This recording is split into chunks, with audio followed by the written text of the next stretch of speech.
Mainit na balita, sa ikalawang sunod na buwan, dumami ang bilang ng mga Pilipinong unemployed o yung pong mga walang trabaho sa bansa.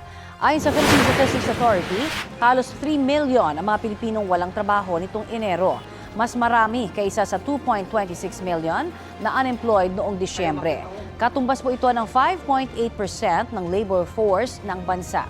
Bumaba naman sa halos 48 million ang mga employed nitong Enero. Mas kaunti kaysa sa 49.43 million na may trabaho noong Disyembre. Mas marami rin po ang 6.35 million underemployed nito pong Enero kaysa sa halos 4 million noong Disyembre. Underemployed ang mga may trabaho pero mas mababa kaysa sa kanilang kakayahan o nakukulangan sa kanilang kita.